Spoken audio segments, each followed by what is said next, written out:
I know a lot of people have the huge ego where they hate having to tell other people I failed at something, but that is the whole point of business. Like not everything is going to hit. Right. I make a bunch of really nasty recipes. They don't hit and people don't like them. And I have to be okay with that. Just because I like something doesn't mean everybody will. So you kind of have to let go of the idea of every decision you make is going to be great. You try your best, pray it works. And then if it doesn't, have a swift exit plan and not take it personally.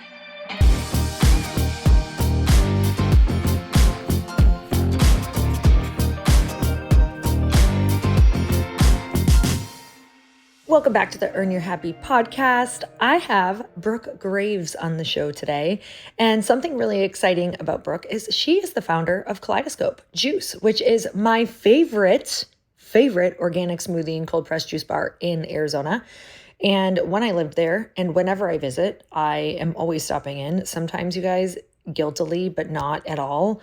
Also knowing that my friend owns it makes me really happy to purchase, give money, and also just like I am so obsessive about their products. Like if you have not been there yet, and if you visit Arizona or you're in Arizona, please go in and try the mint chip smoothie. And not just that, I have to tell you that we have an epic collab together. So you guys can go and try the Summer Glow Refresher, which has a stick of Glow Sea in every single one. It's so incredibly good. Get some ice cubes in there. Trust me, go grab it. It's delicious. And I just freaking love the whole vibe of this juice shop. And I am officially made of Kaleidoscope at this point in my career and life. So not only is Brooke passionate about nutrition and making food and smoothies that help you optimize your health, but she's a genius businesswoman. And she is so open about how she was not born great at business. These are my favorite kind of people when they're like, look, I was like a mess. I did not know what I was doing. This was so new to me. She is very clear that she learned these skills over time and that you can too.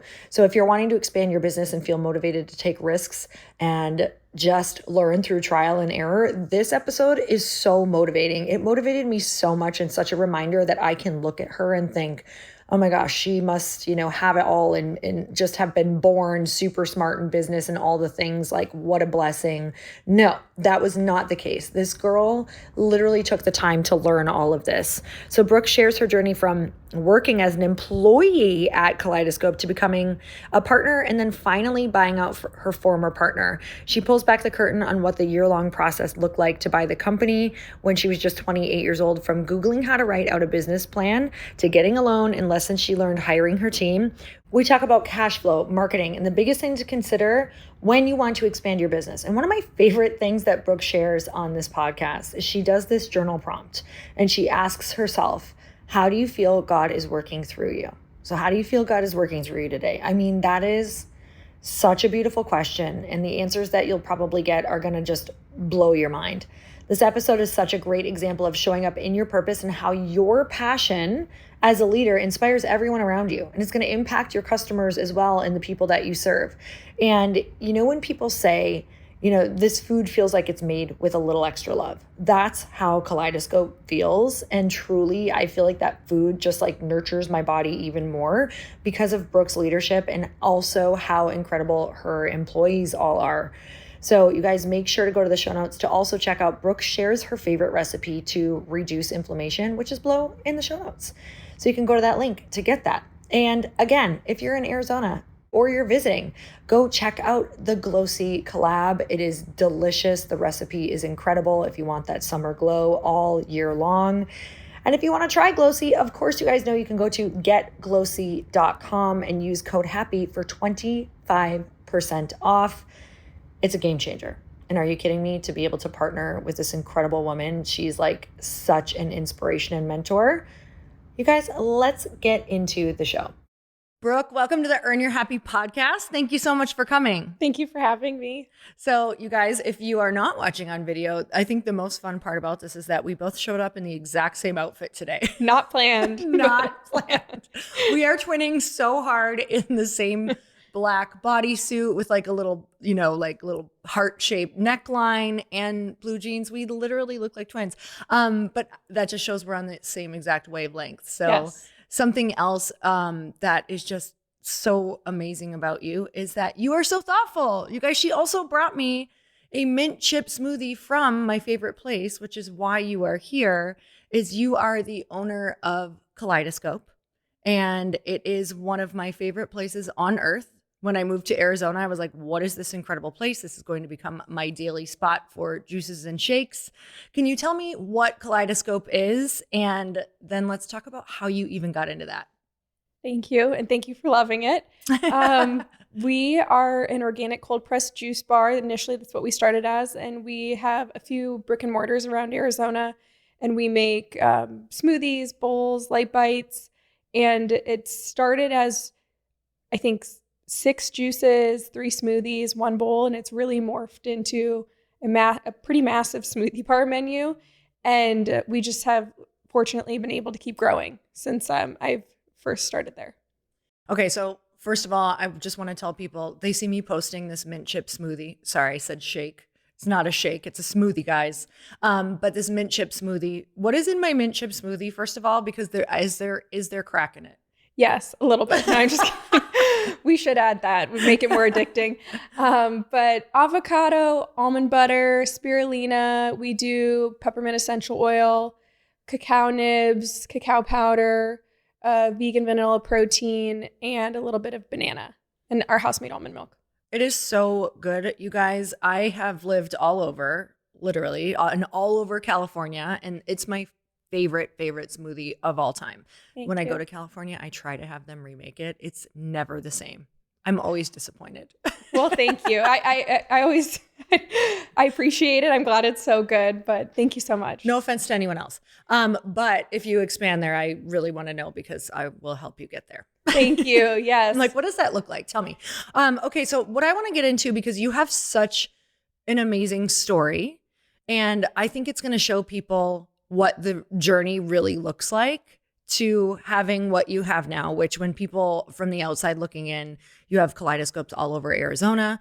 Everybody that I know who really is in my circle, because it's like entrepreneurship and wellness, they all go there maybe almost daily. So it's kind of like, how do we start something like that, which we'll get into? What does that look like to have something that everybody is talking about? It's a part of everyone's daily life.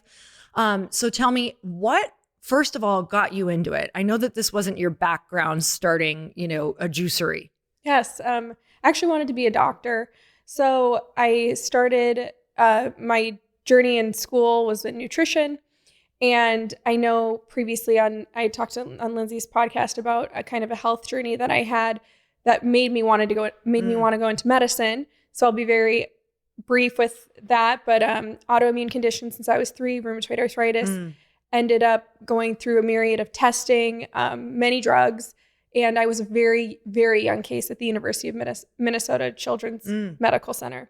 And I found out they figured out what I'd had at 3 years old. You cannot articulate where you're experiencing pain, how you're experiencing pain. So it took a while for my diagnosis. Anyways, my mom, my dad were very progressive in the world of health and wellness. They didn't take any answer as finite. They really looked into alternative healing modalities to make sure that I was given every opportunity, no matter how wacky it sounded. They just really loved their kid. Yeah. So I'm so grateful. Thank God. Yes, thank God. And I was doing, like gluten-free, all these diets. Moving on from that, I started college and I just thought I want to be a health advocate for people who don't have that.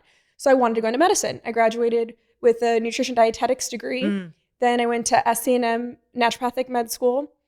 I found Kaleidoscope while I was in school, and it had just started. It was 500 square feet, very small building. Alexandra, my former partner and founder, her and I met, and it was like, I still remember my interview to this day. And it really wasn't an interview. It was more like a lighthearted chat. Yeah. And we hit it off.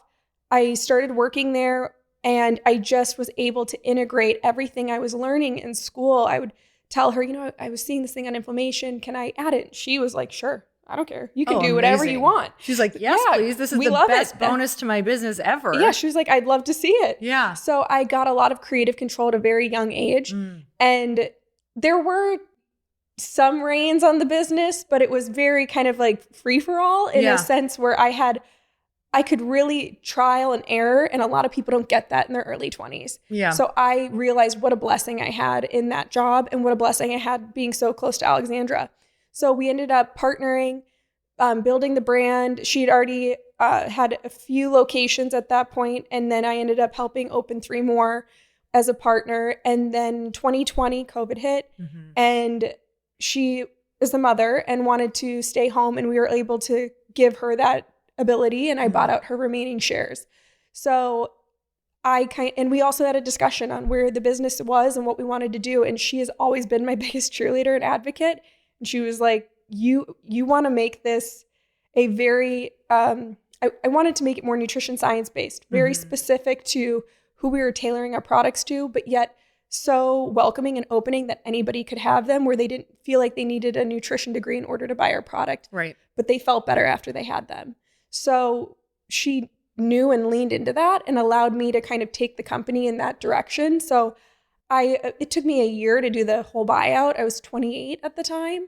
And now that I'm under sole ownership, it's been quite a journey to do everything now. And we're gearing up to open 2 more stores in the next 6 months. So when you were young, this started as just going to work somewhere. And that's what I want people to hear first is that if they have like a passion, or if they're interested in something, going and finding somewhere and learning kind of on for lack of a better term, like learning on someone else's dime, or being able to go and experience all of that. What made you first be able to speak up? Is that something that you've just always known? Meaning you were able to kind of tell her, hey, have you ever thought of this, or started integrating what you're learning? Was that something you've always done, or was that kind of a bold move for you? I talked a lot in school. I was always the report card where it just talks too much. So I've always been very comfortable speaking my mind, for better or for worse. But it was such a great environment that she had cultivated where it wasn't fear-based when you made a suggestion. And I really hope, and we've really tried to maintain that as a company, because I'm not the be-all end-all of decision-making, nor am I the be-all end-all of nutrition science. I am just, a cog in this wheel. So I love when people in our team can find a better way to help make solutions, because that's how that's the whole career I've ever had, was just trial and error and letting other people kind of contribute. So for my job, it never felt like a job. It was really hard work, but I just got used to it and I loved it. And I realized right away that a lot of people hate where they work. They hate the idea of getting up in the morning. Their job does not excite them. And I thought, what a blessing. At 22 years old, I'm excited to go to work. And I will be honest, at 22, I dropped out of med school to do this, to work with her. And I got a lot of shit for it. I had people make comments to me, to my face, that it was such so sad to see me kind of, veer off. Like I'd become a drug addict, like I'm veering off my life because I dropped out of med school to do this.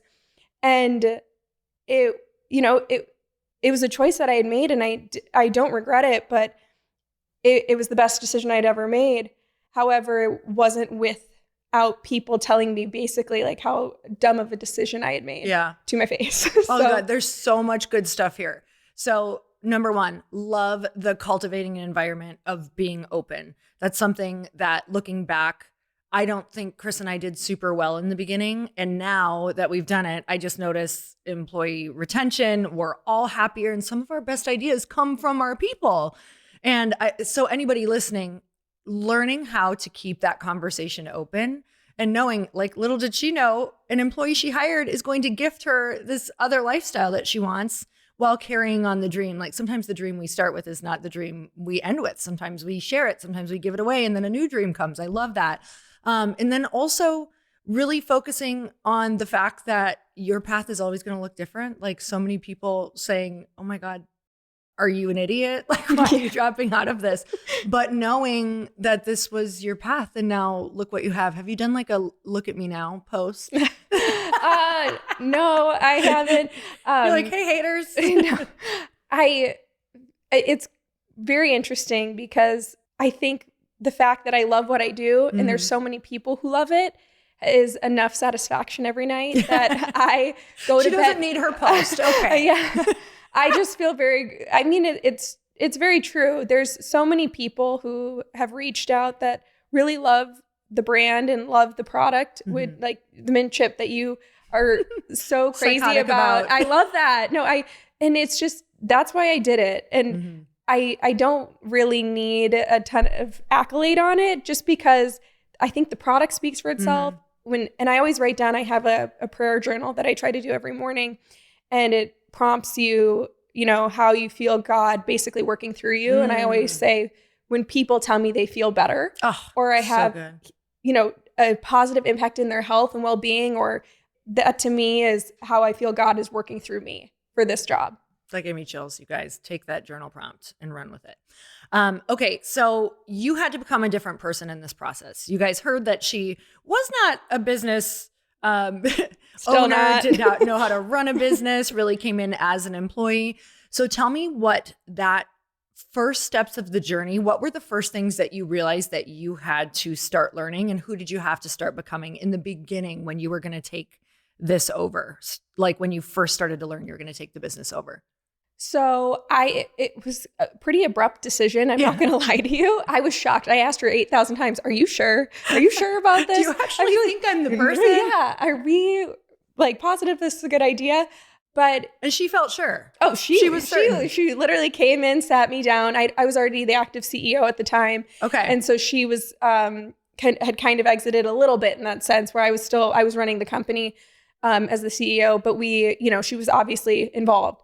I'll never forget it. She asked me, she's like, I feel like you're just doing a lot and you're doing so well. And I think that you should own all of it. And I was just kind of like not expecting that conversation. But when after she had said that, I sat there for a second. I go, well, wait, how do I do that? How do I just own it? Like, you're not going to just sign it over to me. We went through the process of figuring that out. And I had never in my life had a real job.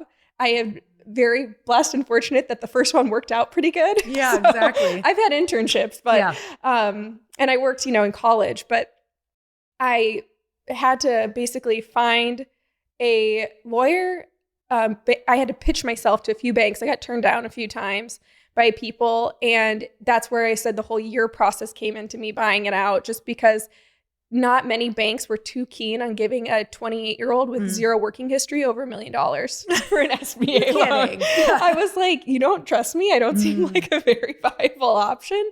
But it ended up working out. And my husband and I basically put in like our, the money we had at the time and leveraged our home and all of these things to close the deal. So it worked out. So is that what that looked like to get that loan? So you did an SBA loan? Yes. And you had to leverage your home. And what else did that look like in order to make that happen?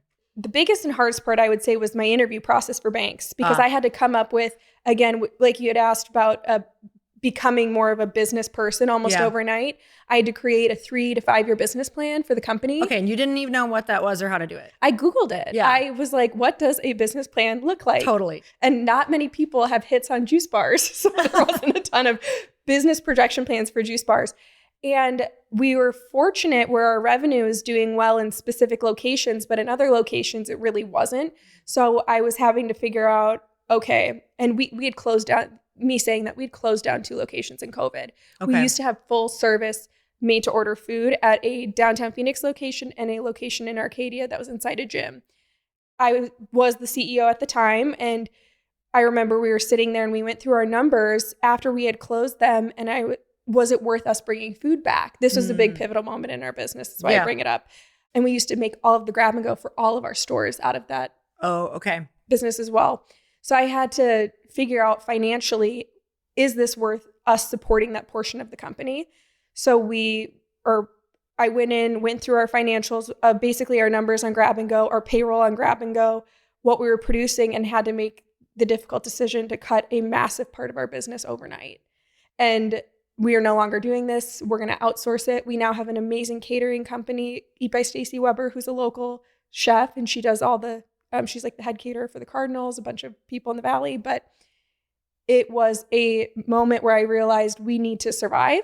And just because somebody is messaging me that they love our salad, and I still get messages like, bring back your spring rolls. I know I know I would love to, but it just didn't pencil out for us to survive. Yeah, totally. And I take my job as I need to make sure there's enough money in the account to make sure everybody who works for me gets a paycheck and that all of our bills are paid and that we are a business in order to be in business and that we can give everyone who signed up to be on this journey with me livelihood and a roof over their head and food on the table. So it was within that shift right before I bought fully, where I had start making more financial decisions for surviving, and then also moving on to buy the business, to learn how to do SBAs, how to have a projection model, and how to conservatively figure out what amount of money we could be making realistically. Everybody wants to, have $1 million store. Realistically, is that going to happen? Probably not for, a few years. And if you are making $1 million, how much of that are you actually profiting? And are you able to sustain this model with enough, square footage around you from people? Because our stores are quite close to one another. If you really think about it, we're within driving distance of all of them. So how many truly can survive in one area? That was another big question we had, in demographic of an area that can support us. How did you figure that part out? For surviving with people around? We, again, trial and error. So we closed our 2, downtown Phoenix and one in the gym, and we saw how our customer moved to meet us and if they would. So that was a good moment for me to, and I still— Which is also scary. Yeah. And then we also went to East Valley, which was new for us, a totally different demographic, different market. Nobody really knew who we were. It was almost like starting over. So having to watch the company learn how to start over in a totally different part of town. They're in downtown Chandler, downtown Gilbert. You are relearning how to pitch your business to people. And what is known maybe in our Scottsdale locations, where we have this really beautiful, like you going around and telling your friends, which we're so grateful how great it is. We're having to recreate that in different cities, which is really good practice for me if we hopefully go out of state. And so it's not everything we've done has worked. We've, had to change up hours. We've had to cut product from certain stores because it just doesn't do well. It's too expensive for the area, or it doesn't make sense. And you basically have to be okay with telling your customer and your people around you, like, I was wrong, I made a bad decision. Yeah. And I'm sorry, and we're going to have to figure this out and, make certain things profitable or shift because you have to be honest. I know a lot of people have a huge ego where they hate having to tell other people I failed at something, but that is the whole point of business. Like, not everything is going to hit. Right. I make a bunch of really nasty recipes. They don't hit and people don't like them. And I have to be okay with that. Just because I like something doesn't mean everybody will. So you kind of have to let go of the idea of every decision you make is going to be great. You try your best, pray it works. And then if it doesn't, have a swift exit plan and not take it personally. I love hearing about all of the trial and error. That has been my entire life. And I think that trait is like being able to handle a lot of risk and uncertainty. How do you know what risks you can take? Like, do you plan it out beforehand? Like, hey, this is the amount of money that we can afford to lose, or what does that look like? If you've been listening to this podcast for a while, you know that my husband and I are huge takeout people. Like, all we do is get our meals out because by the time the day is over, we are so exhausted. And living in California, we have some pretty decent options. But I have to tell you, recently we spent 2 months in Wisconsin at our lake house, and we were grilling out like every single night because they really don't have DoorDash there. So what we noticed is that we just felt so much better cooking meals at home. Except the downfall was that, again, I'm tired. It's exhausting. I don't know what to cook every single night. And that is why Chris and I decided to try HelloFresh. HelloFresh, you get farm fresh pre-portioned ingredients and seasonal recipes delivered right to your doorstep. So you also can skip the trips to the grocery store, and you can count on HelloFresh to make home cooking easy, fun, and affordable. That's why it's America's #1 meal kit. And can we say that you get to save on the tips as well? So we all know home cooked meals are so much better for you, but we don't always have the time to pull it off. But with HelloFresh handling all the meal planning, shopping, and most of the prep, it's super easy to get dinner on the table in a quick and painless way. So the coolest part is that it's easily customizable. You can customize your meals with protein or veggie swaps. And don't forget to check out HelloFresh Market for more delicious add-on items to jazz up your weekly deliveries. So you guys, this is so cool because HelloFresh is offering free breakfast for life if you go to HelloFresh.com/free earn. One free breakfast item per box while subscription is active. That's free breakfast for life just by going to HelloFresh.com/free earn. FREEEARN. Free earn. I want to take a minute to tell you about Found. Most of you are business owners who listen to this podcast, and imagine if you no longer needed 5 separate apps for your business bank account, your expense tracking, your invoicing, your contractor payments, and your tax planning.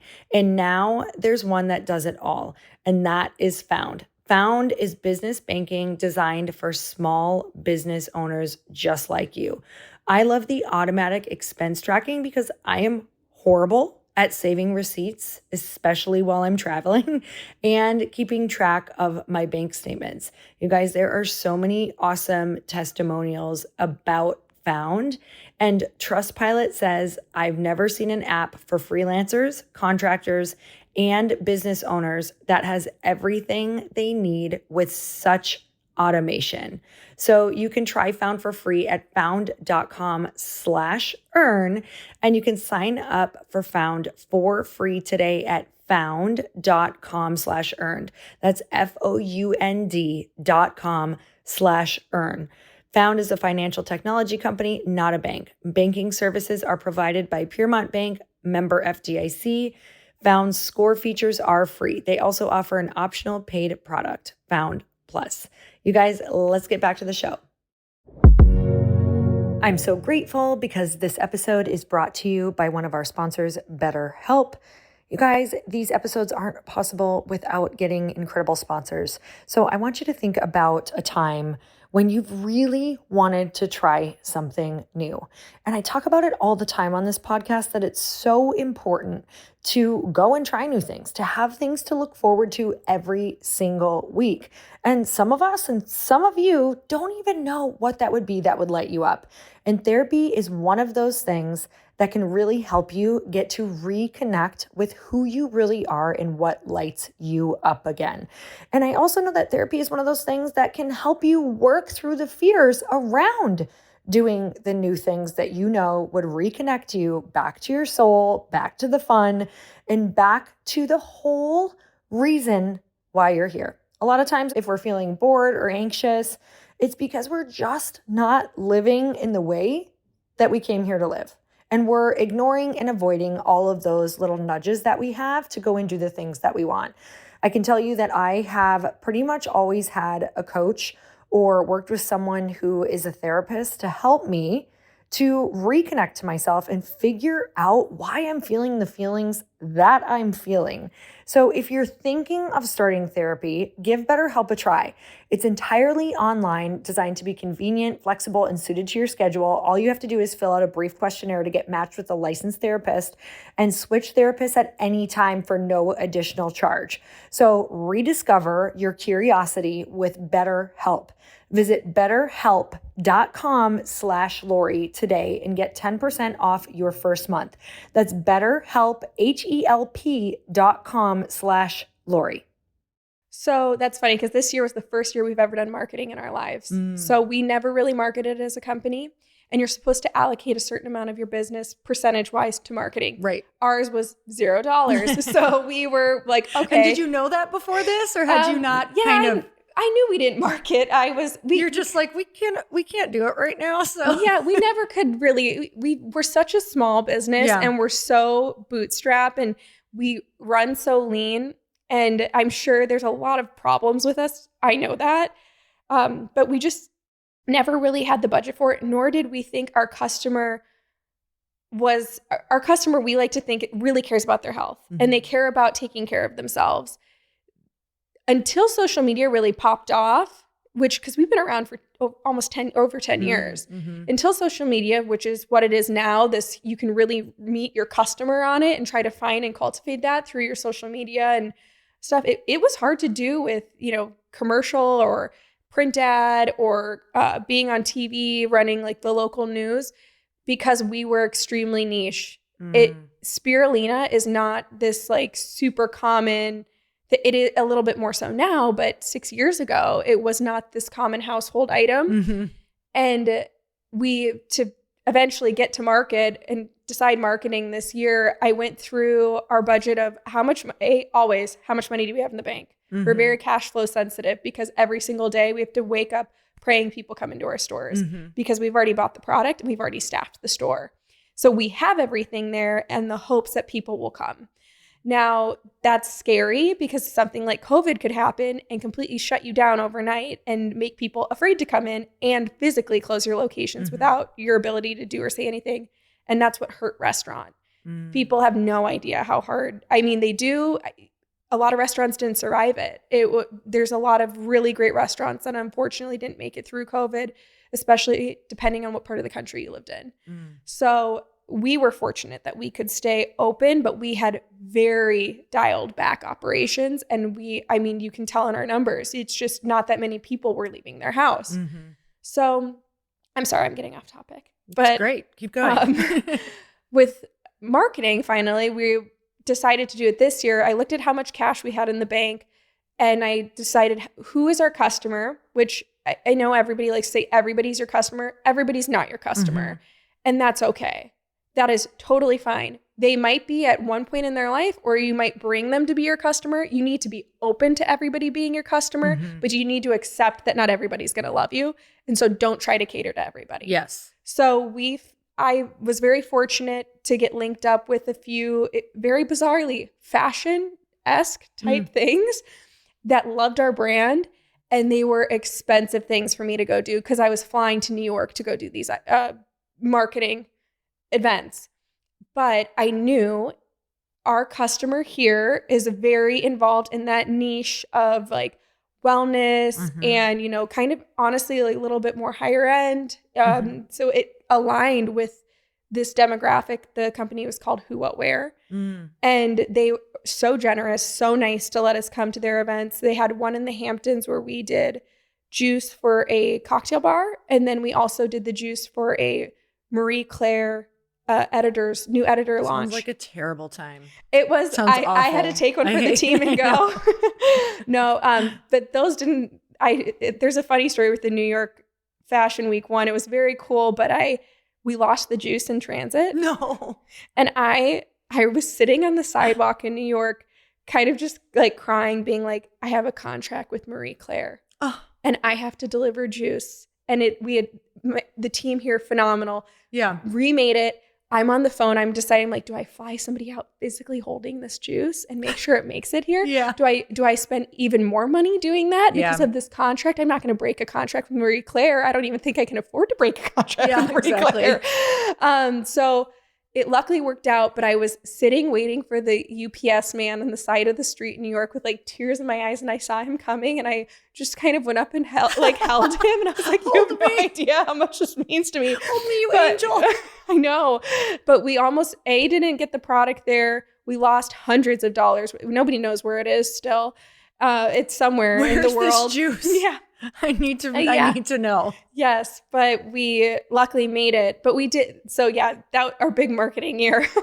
It didn't come without stress, but we were very fortunate to be in it. We had another event with them in LA, and it was basically back to the question, was cash flow, deciding how I wanted to reach the customer. Is my budget going to allow allow this to be a long-term thing, because I don't like committing to stuff and then having to pull out and not being able to fully promise. So I had to be prepared if they wanted more. So cash flow sensitive, making sure it was, targeted to the person and the individual that we wanted to, hit. And also, does it align with our core values of our business? And Who What Wear started by, female founder. It's a very female-driven business. They do everything from, fashion, health, wellness. They have all these little subdivisions in their group. And the girls that work there, I'm very fortunate. I've got to hang out with them many times. Could not be more nice. They're the nicest team. They're lovely. And so when I meet people like that, you want to work with them. Yeah. I really don't like taking jobs with people who I can't stand. And you get that kind of ick, dirty using factor. Yeah, no. So, No. And in business, it's hard because everything has a price tag on it, which I understand and respect. But I don't go into a meeting ever being like, what can you give me? It's more so, how can I serve you? And hopefully this is mutually beneficial because it's bringing us joy.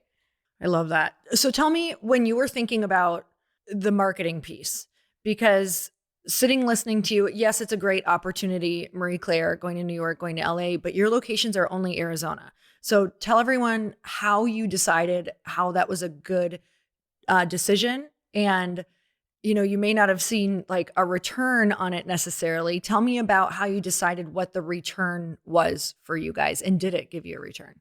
Yes. So we did these events with the idea of inflation is happening nationally. And inflation is going to hit everybody in every way, no matter who you are, what you're buying is going to go up. Yep. And I wanted us to present and tell, our customer, we are always trying to make better product. We are always trying to take that extra step to make product better for you, to have it basically be the best for you that you can possibly consume. So we wanted to invest. We did stuff locally as well. We do our summit that you so kindly spoke at. And we basically wanted to show that we're always trying to move the needle for our brand, so that when you're buying with us, we're not just resting on it's good enough. I wanted to really push us in a direction where people who didn't necessarily know us from Arizona would come and seek us out while they were traveling. And we're such a destination state, and we get so much travel in the spring that there was nothing I could really do locally to reach the consumer to have us become one of those destination spots. So since we are so sensitive to travel, and it was going to be an inflationary year, I knew that if we were going to make money, it was really going to be during our season, which is right now until end of May. And if we really wanted to have the boom that we're hoping to have and also be able to continue growing, I needed everybody out of state who was in that health and wellness circle to want to come visit us and tell their friends about us. Or else our season was going to be the same, which is good, but we wanted to take that extra step of having that outside influence of people making us a destination spot. We truly, whenever we host events here, people always will message us and they'll see us going and they're like, we're going to stop there. Oh, we can't wait to stop there. We have a girl who comes to Girlfriends in Business and she hosts a walk the next day and she ends at Kaleidoscope with everyone. I love that. Yeah, it's so fun. So you truly have I didn't necessarily even start that in that group. Yes, they see it, but they see it from a ton of people in Arizona. And when people visit, it's like the spot that everybody is going to stop at. It's so fun. Except one time you guys were out of bananas after one of my events. And I was like, I should have never sent people here because now you just wrecked my shake. I'm just kidding. You were back in with bananas, literally, I think later that afternoon. But I was like, we sent too many people from the event here. This is not okay. Thank you. I always tell people we run out of stuff, which it happens, our freezers are only so big. Fresh. Exactly. Yes, I'm sorry that happened, but we try to be as stocked as possible, but we do run out of stuff, and we get that from people here and there. And I remind them, I'm like, I'm ordering, I order from across the country. Yeah. I told you different farms that I work with and people that I like to source from. So We try our best to stay stocked, but our menu is so expansive. That's a big thing. I get feedback on people when I talk about growth. They say I need to tone down the menu. Like, this is something that's gonna be really difficult for you to expand on because I have so many ingredients. But then you're like, I don't want to. I know, like the me that started out that wanted to make this really expansive, creative menu is just like, no, I think we can do it. And then, meanwhile, we ran out of stuff. So it's like, but I don't know what I'm going to do. Let's talk about that, because it's really important for people to hear, because growth always comes at a cost. And so you're always weighing, do I grow and get more healthy food to people? Like, you're still doing something a bazillion times better than most people have in their market or area, because as long as this has been around, it's not everywhere at all. Like, and it is still hard to find good spots, even when I travel to bigger cities. And so with growth and thinking of expansion, there's going to be things that you don't get to do that you want to do. So let's talk about that just for a second, because I think there's a lot of people who are like, you can't be stubborn and so hell-bent on certain things, and you can't listen to those few customers who are giving you the loudest feedback. Tell me about what growth looks like and how you've been able to kind of like let those fires burn and let that be okay and make those decisions. I get feedback every day from customers. So fun. But it's front-facing customer service, and I've also realized I'm very easy to find because I go to the locations every day. So if you want to find me, I'm there. Wait, do people like come up to you when you're in the store? And give feedback? Yes. Yeah. Which is fun. I appreciate. You built a backbone, like a really good backbone. My dad says, and I would sob afterwards, and my husband too. I feel like somebody yelled at me today. They were mad about our cacao nibs. They didn't like them. And I was, and I would sit there and like listen to the person scream at me about it. And then I'd go home and sob. Would you be like, this isn't about the cacao nibs. This is about what's going on at work for you. I know. I had a guy asked to take me outside, basically to take the conversation outside over a smoothie. And I was like, are you going to do something? Like, holy cow. Yeah. But, it happens in business, and you're accessible. Yeah. Yeah. So I have learned to get thicker skin. I still, take things personally. It's my baby. I love these items that I've created, and I love the girls. So I get really protective over the girls, especially, working behind the bar. But thicker skin thing was the first and foremost. And I really pray on that. I'm like, not everybody who's giving you feedback hates you. They aren't trying to be mean. They love the product so much that they want it to be successful. Yes. So in their eyes, they're giving feedback to help you move the needle, which is an amazing thing, really, that people care enough to take time out of their day to, want to increase something that's not theirs. Like, how nice. That's a good perspective shift. Mm-hmm. So I've had to really take that. However, I need to have it in the back of my mind of, again, is this something that's viable for the business, or is it going to increase the health of the company?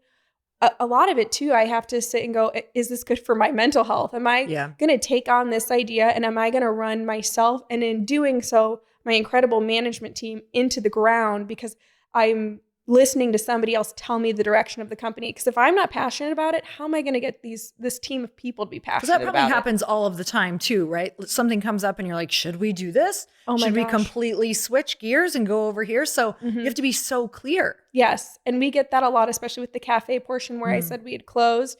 We get a lot of people who want us to reopen and bring back the cafes. And I just, in point blank, it lost us money. Yeah. It lost us money in a time where the economy was doing really well. So it's something that we right now cannot financially take on the risk, because I already know we didn't make money on it. And it really taxed our team because we were trying to do too many moving parts of being a juicery, because we have a juice plant, a bakery because we have our own bakery, and then the smoothie shops, and we have 6 of those. So it's just, a lot of it too is really realizing how heavy you want the world to be. And if it's exciting and it's doable and it makes you happy and you can articulate it to people to train, it's usually a good idea. But if it's not, and all you hear is, oh, I'm going to be up at 2 a.m. working on this by myself, then it's going to be a no. So I go through that as I listen to people's advice and suggestions. And if I see myself in that dark place, or even pawning it off on somebody, I hate that. I do not believe that as a business owner or as a leader that you should push jobs off on people. Yes, there's things that I'm not good at. I shouldn't be doing payroll. I know that. But I should respect it enough to know that I can do it, because every single position in the company, I should be willing to do, which is a level of respect I think business owners need to have for all the people that work for them. And I don't want to take on a project or an idea and just push it off. And just because somebody else told me it was something they want to do, but I know I don't really like it, that's like a disingenuous movement by the company because I'm giving it away and I don't care about it. So I'm going to give it to somebody to hopefully they'll care about it. And it's like kind of, it takes away the heart of the business. So what is the funnel that you put everything through when you're making decisions? Because you do, I mean, I can only imagine the level of feedback and different direction that you could go. So as you expand and you're thinking of different directions, is there a statement that you have that if it doesn't do this, we're not doing it? Like if we're not going to make money, we're not doing it. Yeah, because we physically can't. Business can't survive. Yes. However, with that being said, we do have items and projects that we've done that I do specifically not to make money, to help specific individuals. We have a juice that we developed for one of our employees' mothers who was undergoing chemotherapy that I did not charge. We, have developed the product more so long as more people we know have gotten diagnosed. And anybody who approaches me with cancer, I have gifted the product. That to me is big picture serving the company and I think the world on a grander scale. That spoke to me in a spiritual, this is my purpose. We are here to help people heal and be well. But when it comes to really big business financial decisions, it's, it does come down to, can we afford this? And can my team take this on? I may be super excited about something, but if I speak it out to the team and they don't have that, excitement as well, it's not going to work. And usually that's a sign that I'm overworking people and I'm not giving good enough boundaries and restrictions and guidelines. So I like to try to check in and say, are we doing this well? Are you okay? Do you need help with this? Who can we help kind of assist you in order to get certain things done? So a lot of it I gauge is, can my team take it on? Not because they can't handle it, but more so because are they supported enough to do it and see it all the way through? So whenever I go into your location, the people working are always so amazing, truly so amazing. Is there something that you do to make that happen? And they also ask typically a specific question. I'm so curious if they all ask this question. I don't know because I don't know the question. I don't know if you know this question, but I love it. They're like, do you have any fun plans today? Oh. They ask this all the time. And I'm literally like, well, I don't today, but I do this weekend. And it puts you in a really great place. But on First Ave, the girls typically always ask that. Or what are you up to today? But it's usually, have any fun plans today? And I'm like, do I have fun? Should I? I really should. I should create. Is there something that you have them, that you talk about to either ask questions, or what is the way that you tell them to approach customers? That is so funny because I went today to get your mint chip and they asked me that. I was like, I'm going to an interview.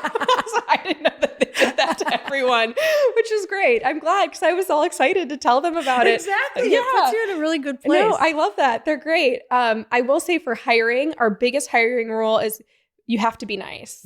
And people have no idea how hard it is to just have that be the tier. And when I say nice, we ask questions kind of to gauge their mood on things because being in customer service, it can be kind of reactive because somebody might have a problem and they might be angry and how do you diffuse? How do you diffuse a situation? And, and a lot of these girls, it's their first job because it's a coffee shop. It's a juice bar. So we usually start there with checking in that the person's attitude is looking at the cup half full. We really try to hire with the cup half full attitude because you can really train to do anything. If you're interested in it, we also look at if they're interested in nutrition because our training manual, it's crazy. Yeah, the menu's intense in the best way. Yes, it's I learn from it. I'm like, what is this? I know. If you want to look at our training manual, we describe every single ingredient, what it's used for, why we use it, and how it changes the smoothie. What a great first job. Oh yeah, wish I could go back. I just worked at a coffee shop. I could have done Kaleidoscope. We would have loved to have You're giving you. Can education always come back too. if you want to come in and try it and learn how to make them in chip. And I always tell the girls this job will be something where you hopefully can take these skills for the rest of your life because taking care of yourself will always be important and taking care of the people you love. So if you can understand basic nutrition, which is, whole foods and how to add them into your food to make it, taste better, and understanding, a little bit of like basic, I call it's very basic cooking, not really even, but smoothie making, toast, acai bowls. These girls feel inspired. And I have had girls reach out to me later in life that they learn more at Kaleidoscope than anywhere else, and they still use it in their everyday life. That's which so cool. I love. I love that people have left the company having a really great value center of their self-worth when it comes to taking care of their body.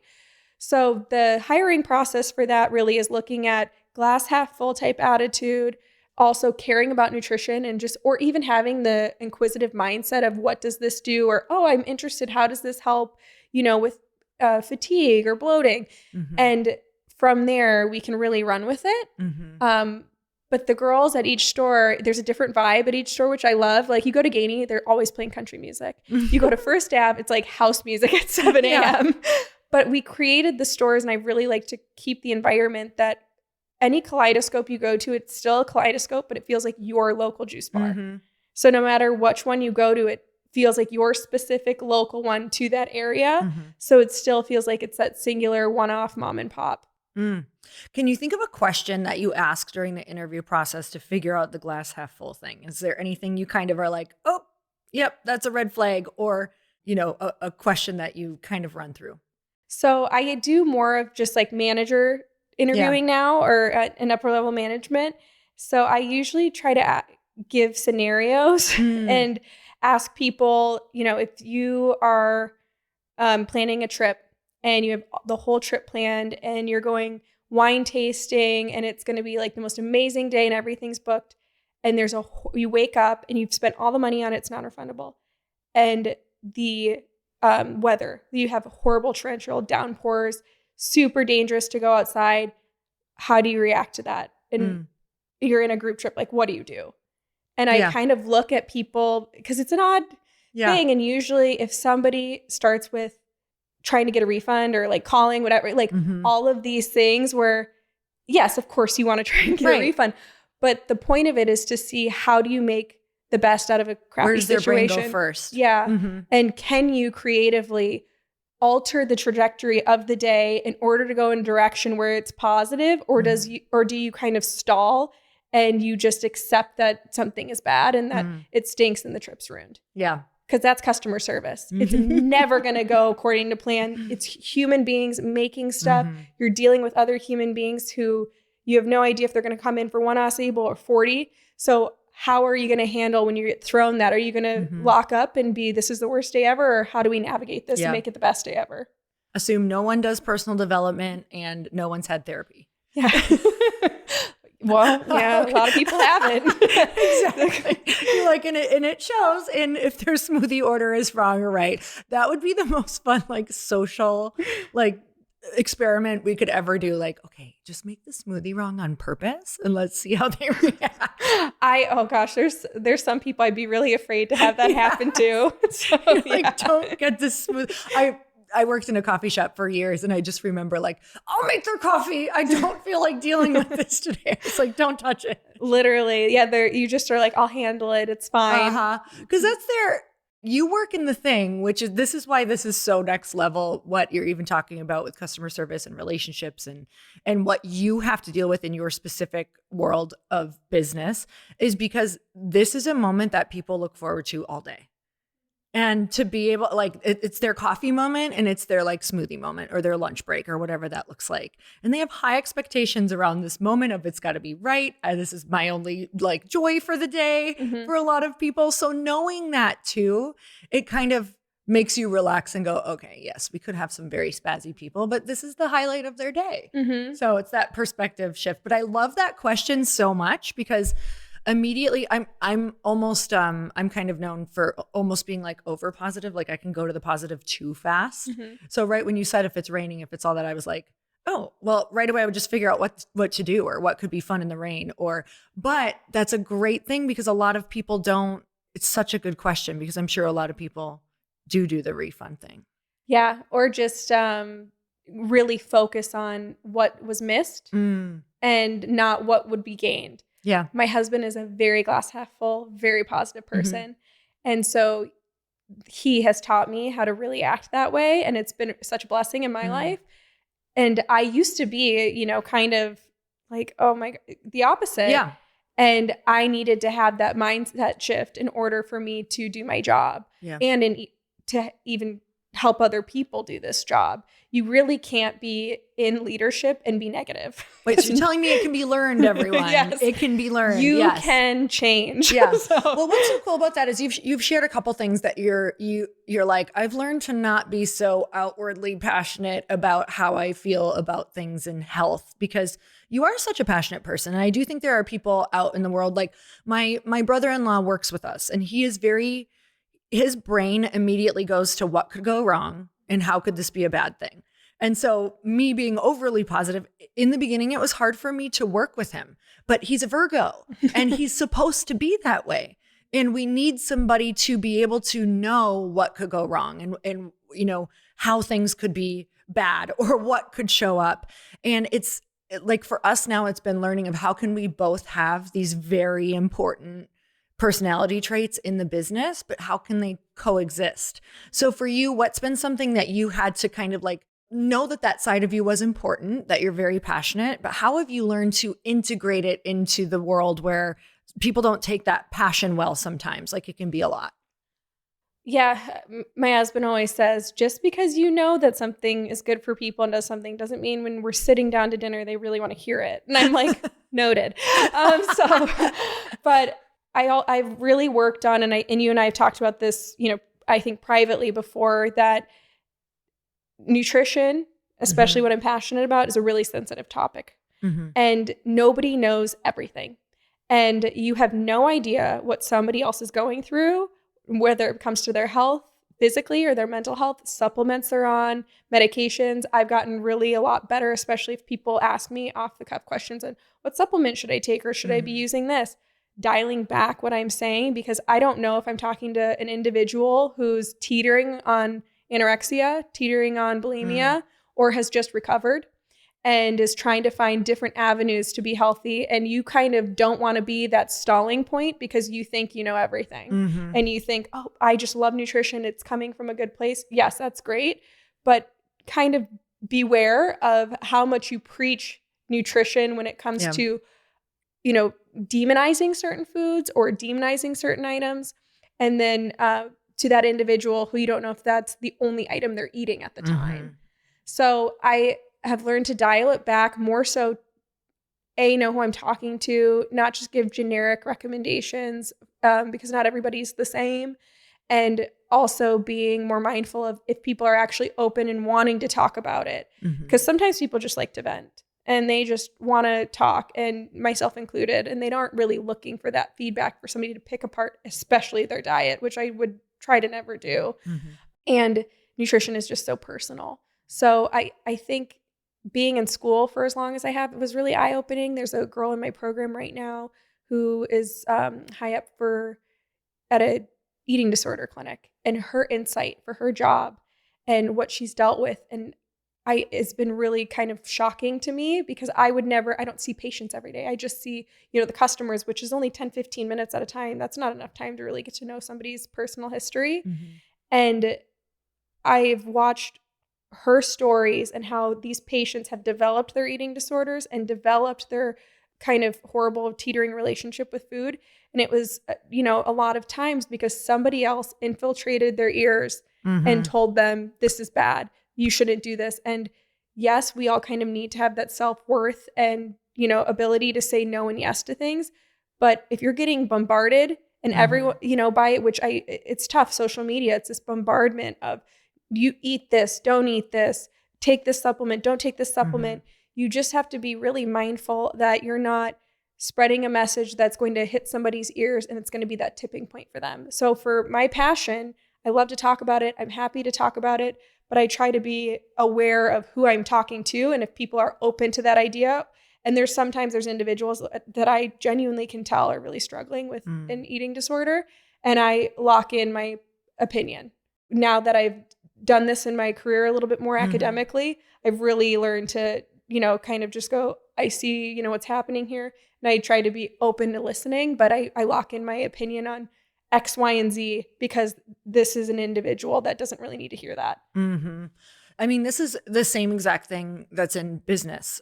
People throw around opinions of how you should be doing it, what you should be doing. And it's just like food and nutrition. I feel like business and the way that people operate, it's trendy. Like there's the latest thing people are talking about. And I know that I just feel like if we can kind of, Chris and I have always had the policy of we're not going to make other people wrong. Like, they can come in our rooms and we can share what has worked for us. But just because it's worked for us is not going to work for someone else.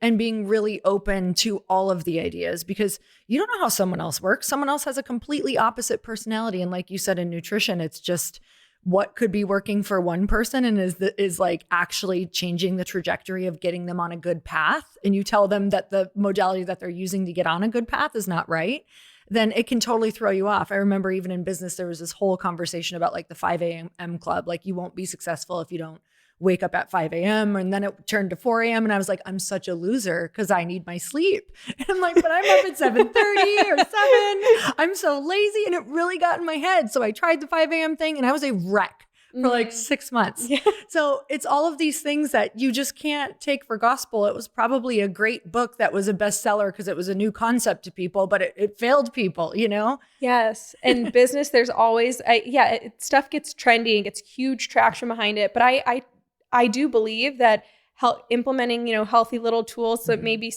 some people at that 5 a.m. helped them, work out. Yeah, I'm sure it changed lives. Right. Yes, exactly. But for you, it's not going to work. And sometimes people like to work out in the afternoon and that's where it works out best for them, not 5 a.m. in the morning.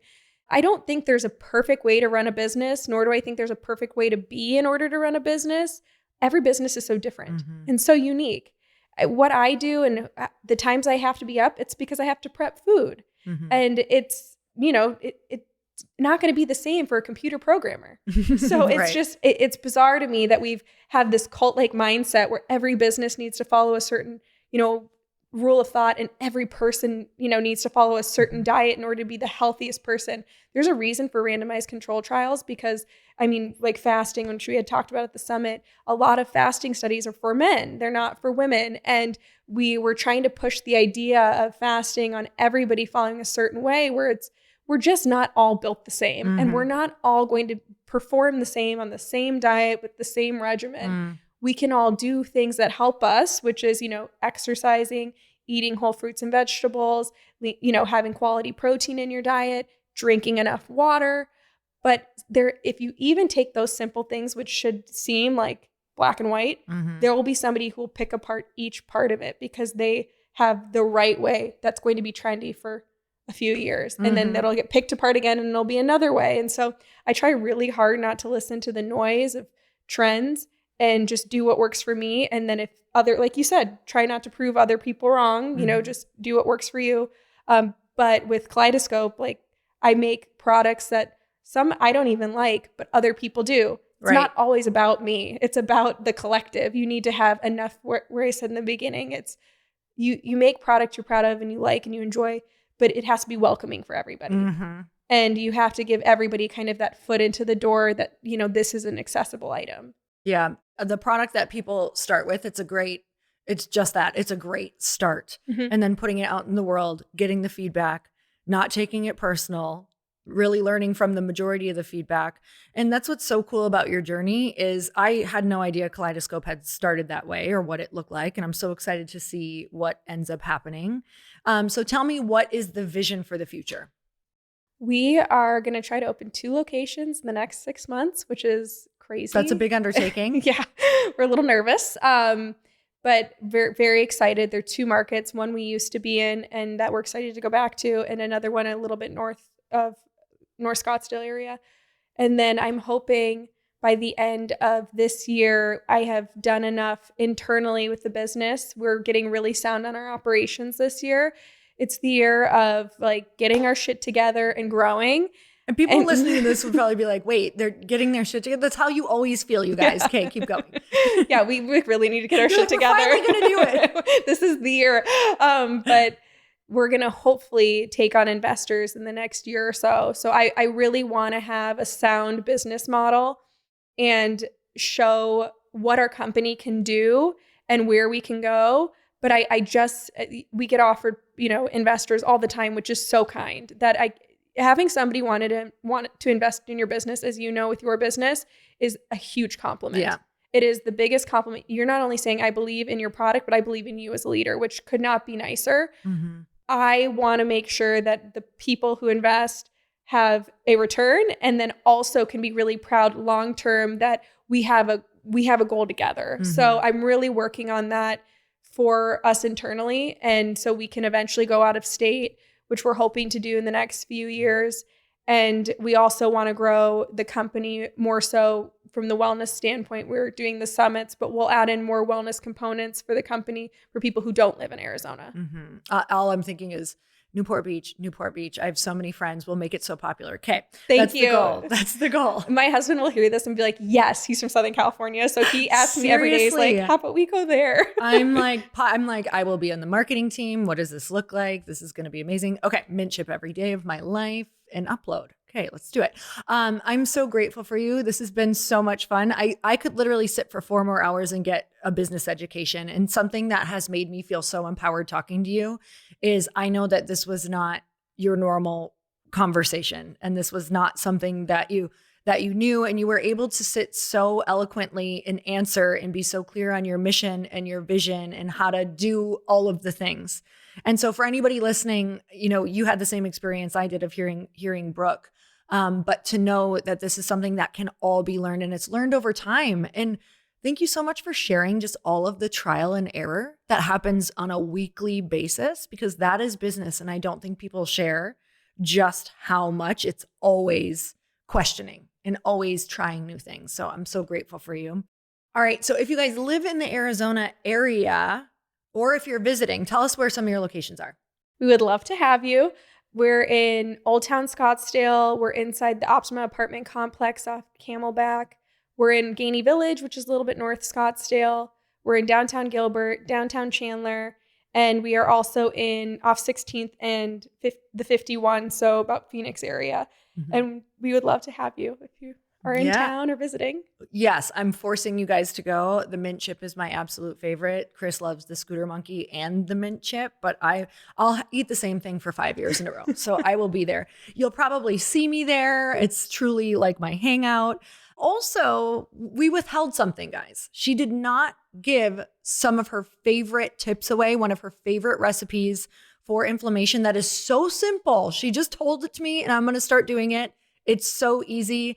Brooke, I'm so grateful. All we have to do is go down to the comment section where it says bonus, and you can opt in to go and get the bonus content sent to you right now. Thank you so much for coming on, and we will see you in the bonus round. Thank you. Bye, Thanks everyone. For having me.